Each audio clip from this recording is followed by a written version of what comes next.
for the Peace Center. And there's my information on Jack Kanack. Probably everyone knows me here.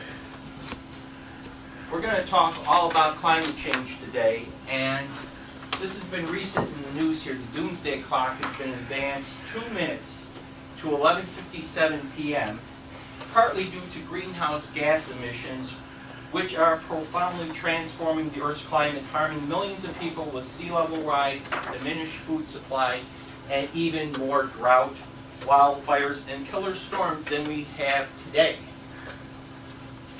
This was produced by the Board of Atomic Scientists. There's a board of 17 Nobel laureates, and that's what they came up with. They advance this clock, or take minutes off every year, and part of the reason was due to climate change. Now, Jack, as far as you know, is this the first time that they've included climate change in their calculations? I do not know, but they mentioned climate change as a big contributor, and another one is nuclear proliferation. The U.S. and Russia are not abiding by their previous treaties and are building up their arsenals, and also there's some regional conflicts due to climate change, like the one in Syria. That conflict was produced by wars. It was a drought, actually. A cold spell killed all the crops by a drought for several years, and they had all this conflict. So as the weather patterns will be changing, people will be locating to where they could have food and shelter, and they're going to go to other countries, and that's where you're going to get your conflict. You want to pass the sign-in sheet up front here? What I was going to say too is I go through these slides like Dr. Vermetti. If you have a question, just stop me. Okay, so we can have a discussion as we go along. Not mine. Okay. Now, let's go to some costs of extreme weather events, inflation adjusted. This starting in 1960. In the 50s, we had 13 such events. In the 60s, we had 16. In the 70s, we had 29. We had 41 in the 80s, and 72 in the 90s. And in the U.S., from 1980 to 2014, we've had 178 events from severe weather of over $1 billion. And the total cost in that period from 1980 to 2014 was $1 trillion in the U.S. due to extreme weather events. 7 out of the top 10 disasters since 2000 are in this list of extreme weather events with money.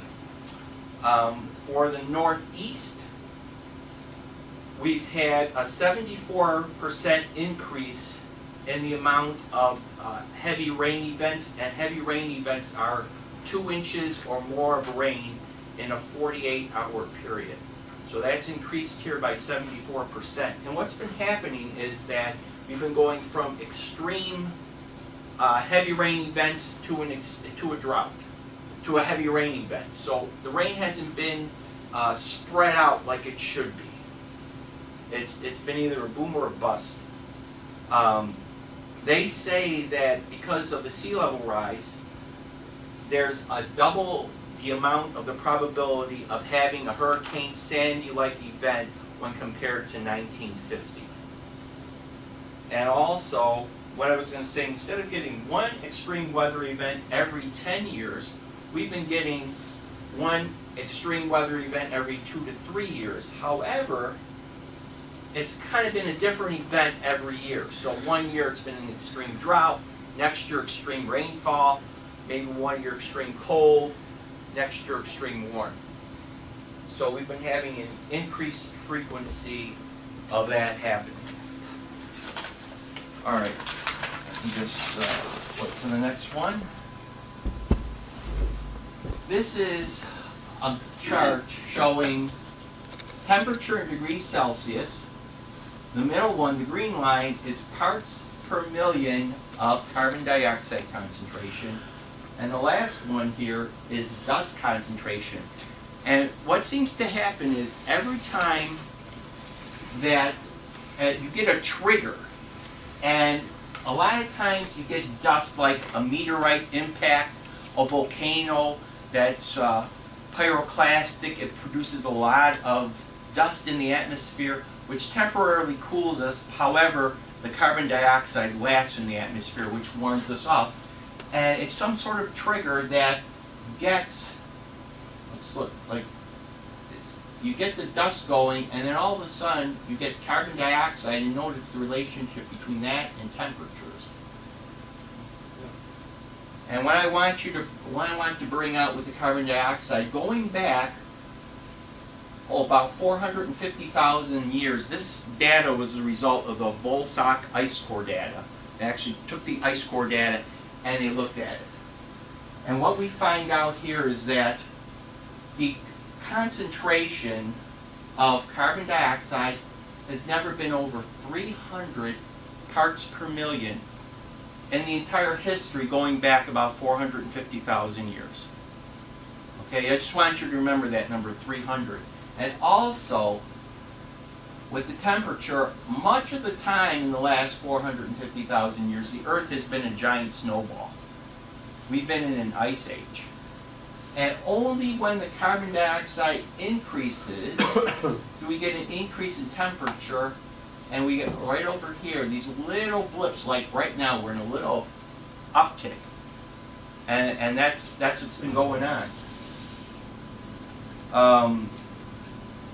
So what I'm also trying to say is that this uptick in carbon dioxide usually takes about 1,000 to 1,500 years to come out, for us to come out of an ice age once we get the carbon dioxide increase.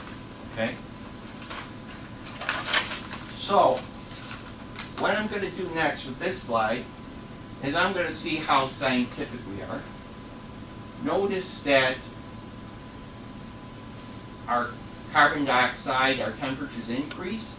This is going back the last, well, from AD 0, okay, from Caesar. We had a medieval warm period. The Vikings invaded Greenland because everything was open. Then it started getting cooler. Then the Vikings said, we got to get out of Greenland because it's getting colder. So what we're having is that little spike here. You know, we're having that little blip. And that's what we're having over in here. Now my question is to you, get to about 1600, what would you think that the trend is going to be? Looking at the temperatures here, okay? Notice how it's a sharp dip. And then looking at the trend here, what would you say it was going to be? Anybody? You think that the trend is going to go up or down? Just looking at this data scientifically.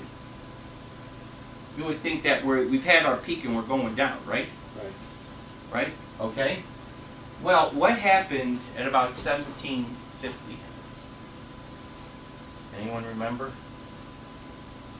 More or less beginning of the industrial age. Right, the Industrial Revolution. Very good.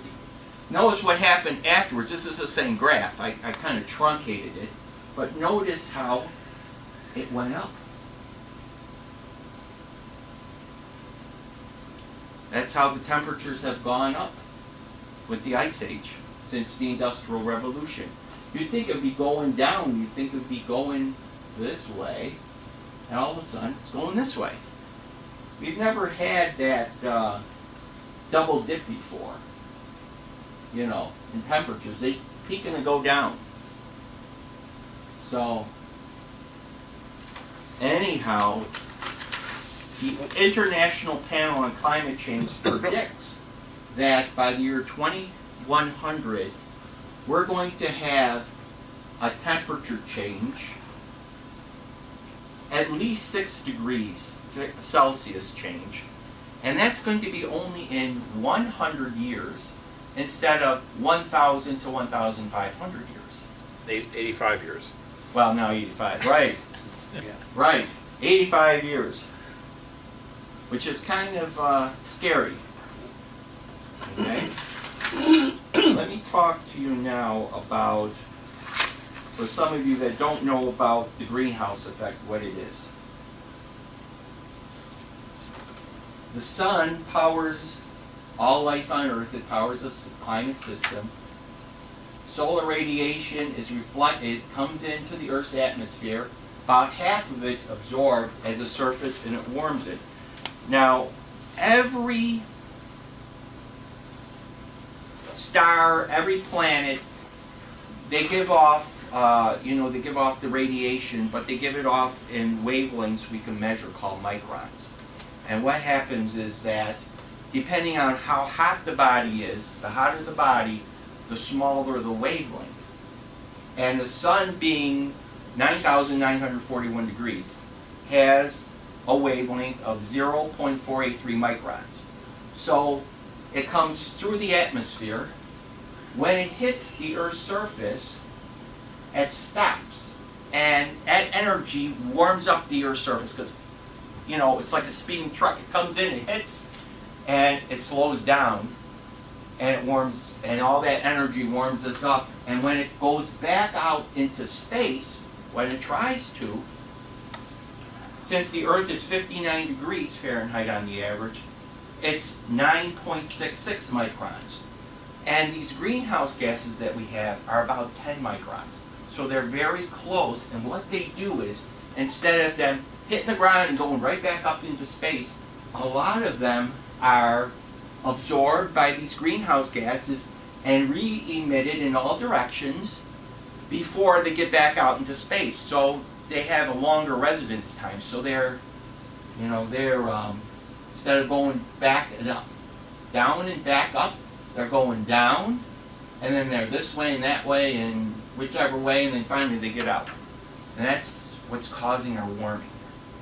And the more of these greenhouse gases we put into the atmosphere, the greater, the more warming we're going to get. Now, can you remember how many parts per million I said before? We've never been in over 300. 300, right, in over 450,000 years. We've never been over 300. Well, currently, we're at, notice, before the Industrial Revolution, we were at 280. Now we're closing in on 400. We've never been over 300, but now we're closing in on 400. And it's a 41.2% increase. And if you ever take a course from Dr. Vermet, he talks about increased radiation, watts per meter squared. He has instrumentation on his roof that measures watts per meter squared. Well, what this does is, this is telling you how much extra it adds, 1.88 watts per meter squared of extra energy that we didn't have before. And other greenhouse gas concentrations at 10 microns are methane. We went from 700 parts per billion up to anywhere now like 1900 parts per billion, which is about 170% increase. Because when methane comes from agricultural production, it comes from, they say, oh, this safe fracking. Well, what they do is when they bring up the gas, a lot of it escapes, and it's methane. And that decreases our radiative forcing. We also have nitrous oxide. It's gone up 20%. Tropospheric ozone has gone up 42%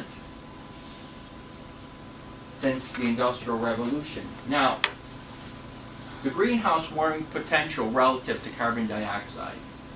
What this is saying is that carbon dioxide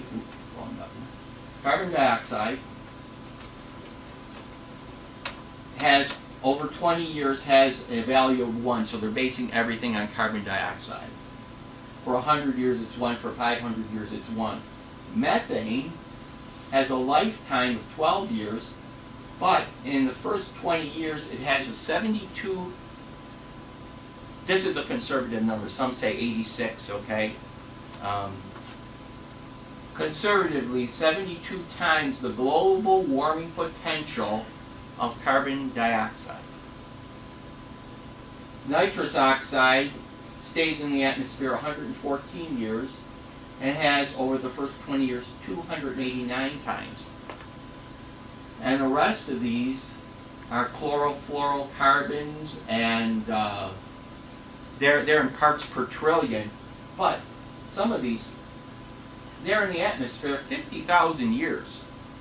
And they have a global warming potential in the first 20 years of 5,210 times that of carbon dioxide. And some of the, and you look at some of these numbers, over 500 years, it's 18,000, 32,000 times the amount of carbon dioxide. So it's a lot of, you know, it's significant what we're putting in. Now, just look through here. So you have any questions on that so far? The next one, I'm going to tell you where some of this stuff comes from. Carbon dioxide, if you notice, around the blizzard of 77, we were around 335. We're going up to about 400 now, once again. 20% of all the U.S. emissions of carbon dioxide come from agriculture. 17% of global emissions of carbon dioxide come from deforestation, slash and burn, where they clear forest land and the rainforest for agricultural purposes. Nitrous oxide, 44%, notice it's going, they're all going up, 44% come from agriculture. 1% of nitrogen fertilizer ends as nitrous oxide. The methane, 36%, comes from agriculture. A lot of it comes from fracking. And the rest of these here are the exotic and parts per trillion, the like man-made stuff. The chlorofluorocarbons, you know. Some of these are going down because they've been banned because they interfere with the ozone layer.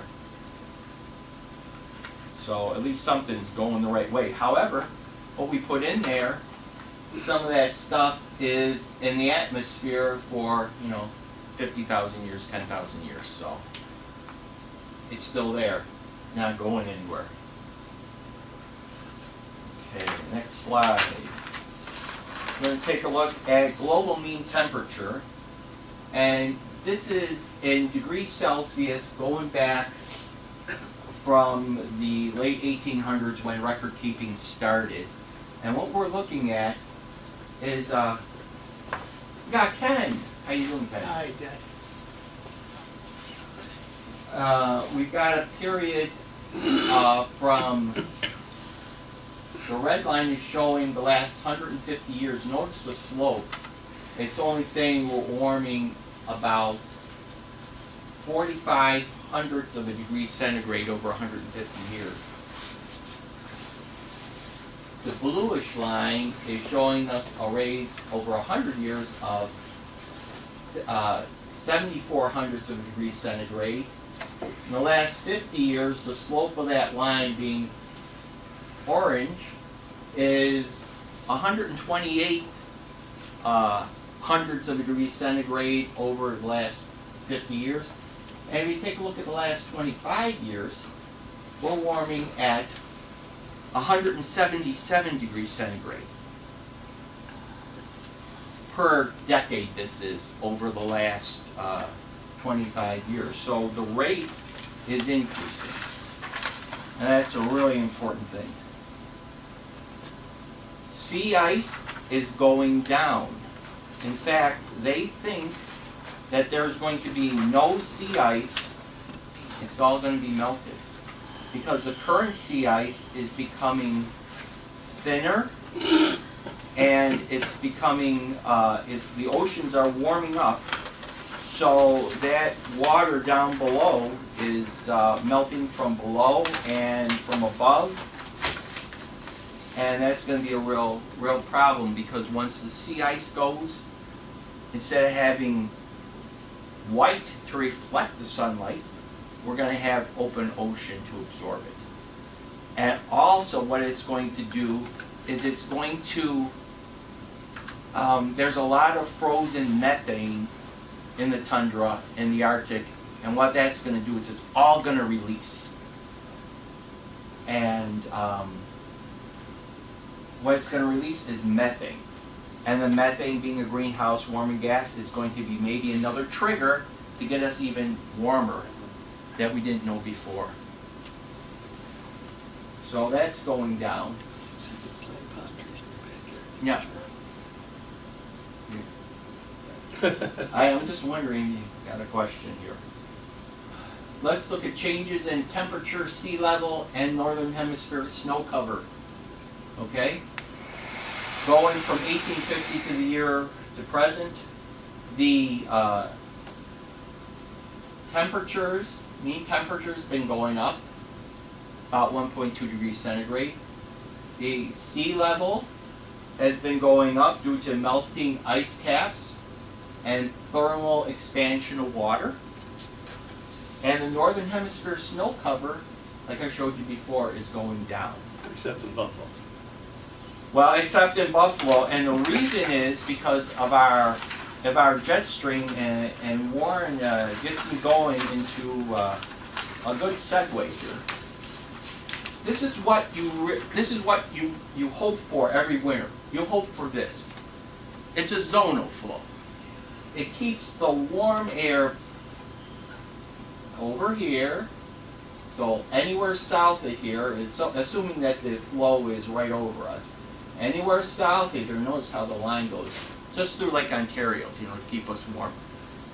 Anywhere south of here it's warm. Anywhere north of here it's cold. And where the difference between where the jet stream is the strongest is where the temperature contrast is the greatest. So what happens is that the air flows from the south to the north, because where you have the warmer air, it's actually under higher pressure. Okay, so it's flowing north. Coriolis effect turns everything to the right in the northern hemisphere. So as it flows, it turns to the right. Okay? But where you have the greatest temperature difference is the faster the flow is, okay? So that's what you're hoping for. You're hoping for a nice zonal flow. But what's happening is, these are different scenarios put out by the Intergovernmental Panel on Climate Change. And they're saying these different scenarios, B1, A1B, and A2, they're scenarios where we're saying, okay, we're going to really try to reduce emissions here and see what happens to temperature. And here we're some countries are going to do it, and here, like we're doing now, no one gives a darn. Okay? And what's happening is that in all these scenarios, if you look at the temperature on the bottom here, the polar areas are warming up greater than the equatorial areas, okay?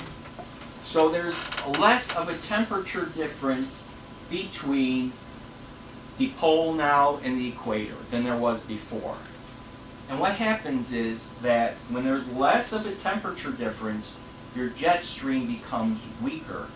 And I just want you to think of riding a bike or a motorcycle. When you're on a motorcycle and you're going really fast, you're going straight.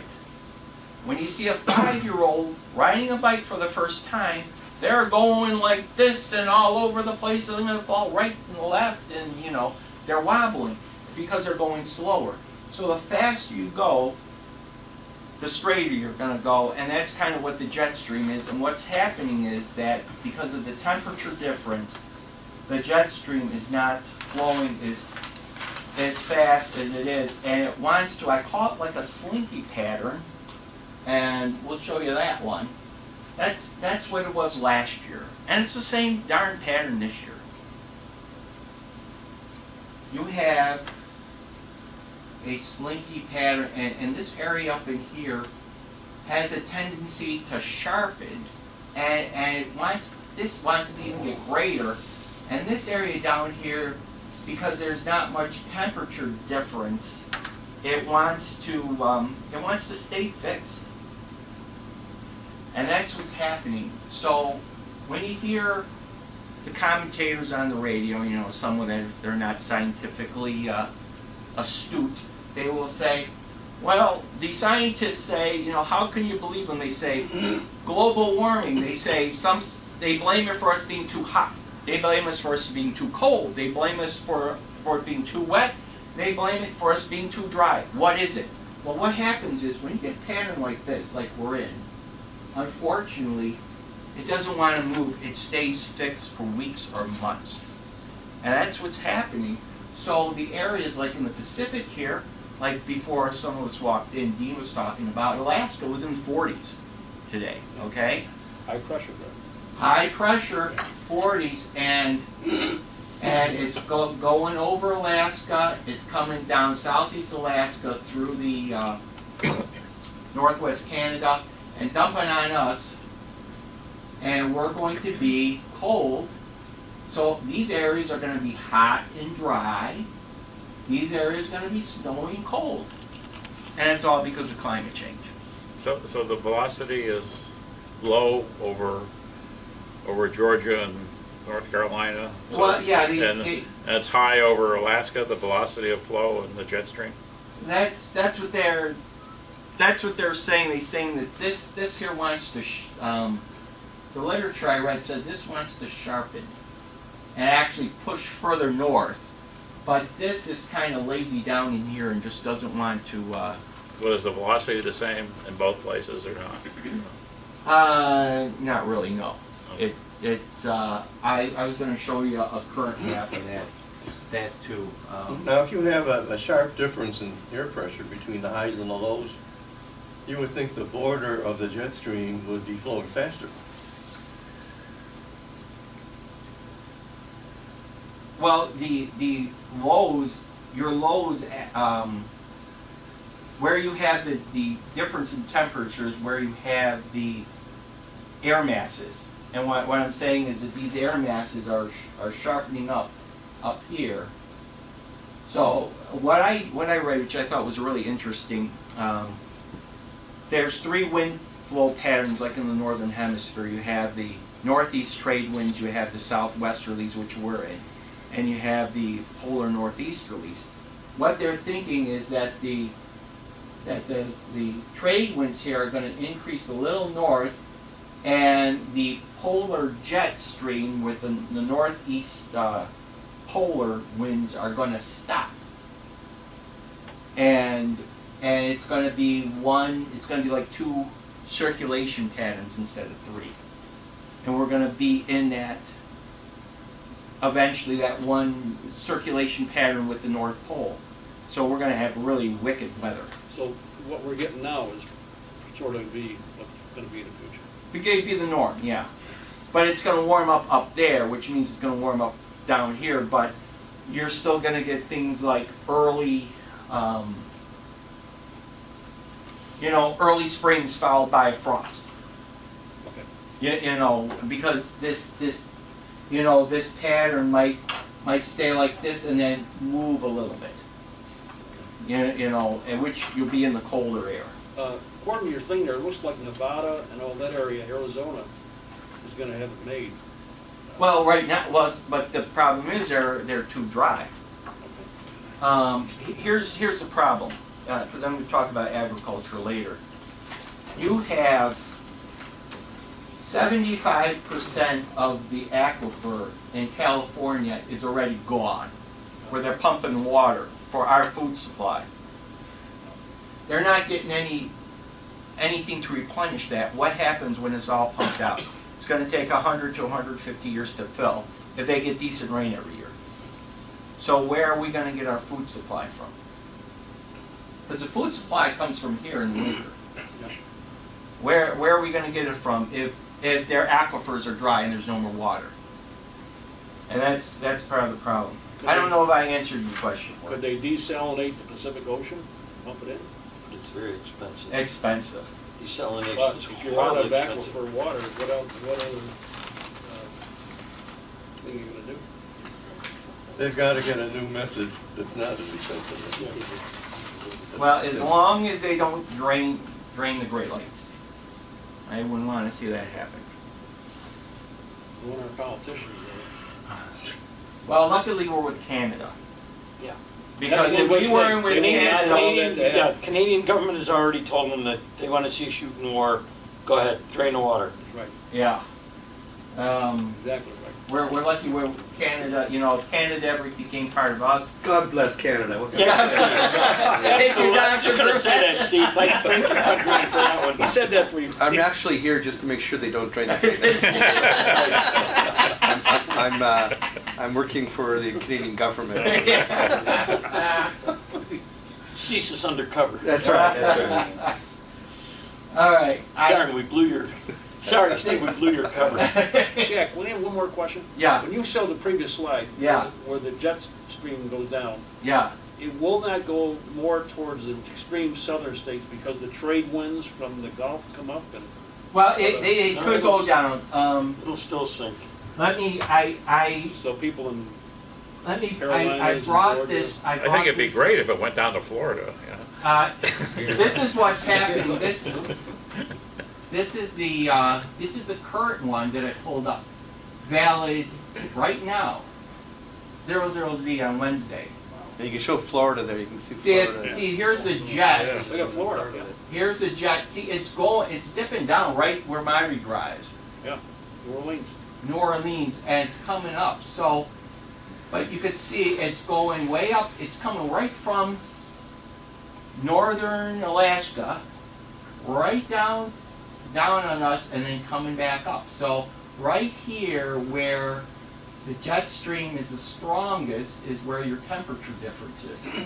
So if you look at North Carolina, part of Virginia, this is where you had your ice storm and your heavy precipitation. They were supposed to get 8 inches today in D.C. I don't know if they did, but Yeah. last night's what they were forecasting, because I was talking to my kid's sister.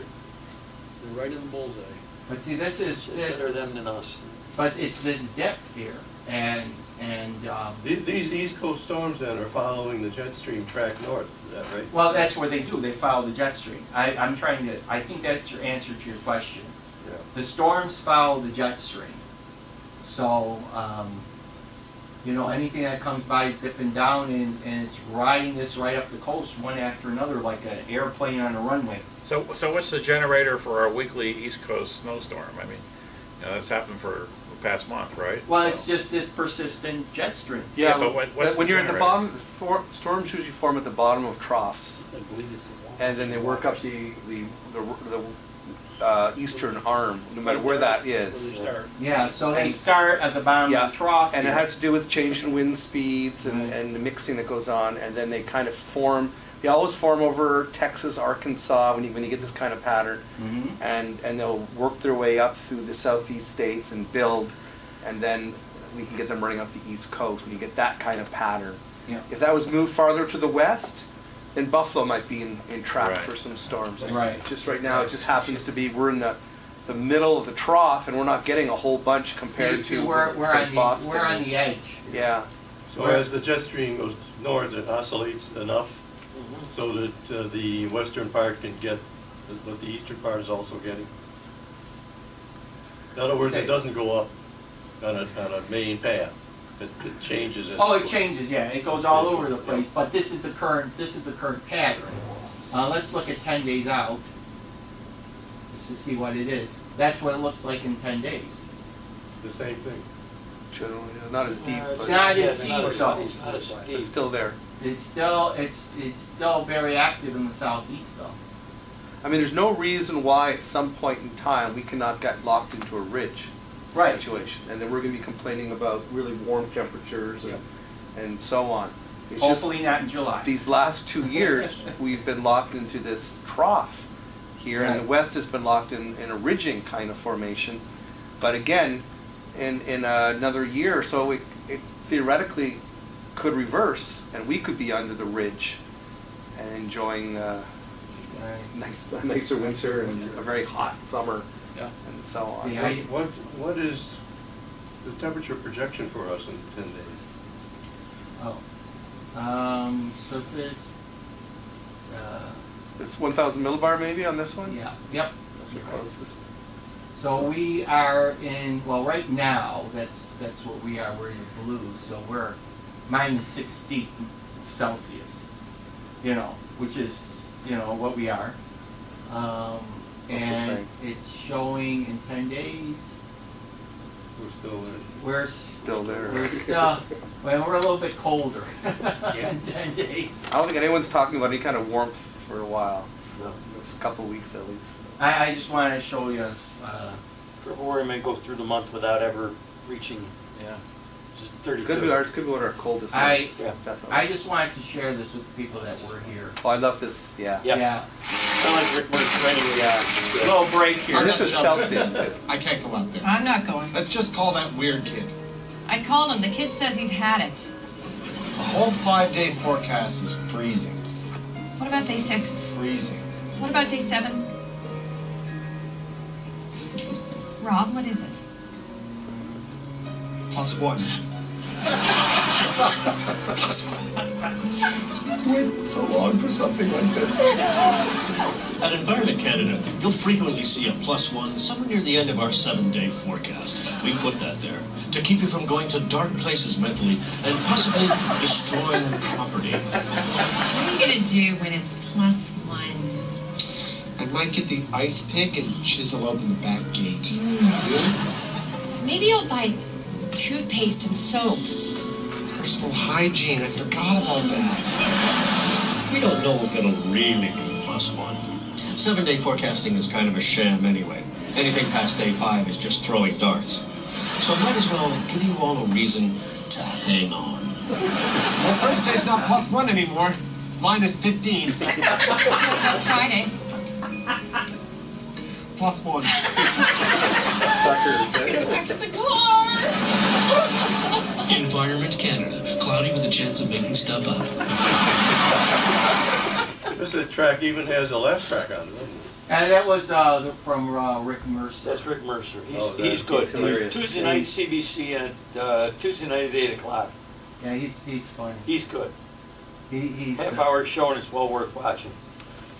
And if you don't laugh, you better. One of the interesting things you brought up, Jack, was yeah. the real reason for all this happening is Yeah. the difference between the equator and the poles.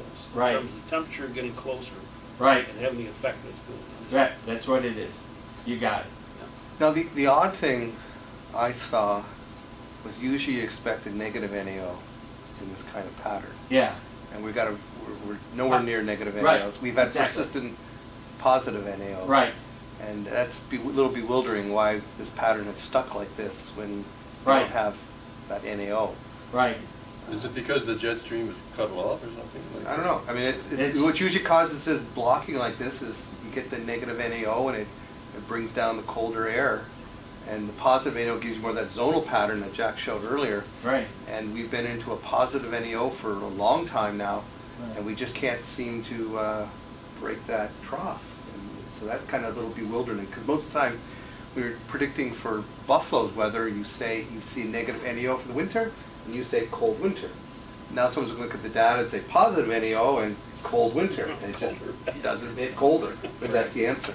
It just doesn't make sense. So there's something else going on. Yeah. I know. It's beyond my Yeah. pay grade. Yeah. That's awesome. I think a lot of people are kind of scratching their heads about that. I love this slide. Well, this is from January 2014. 14, okay, yeah. But what I wanted to show you here is, see, people think that since you live here, it's cold. And everyone's cold, but the red is warm. A lot of people are warm. That's what I'm trying to show on that slide. They used to be cold.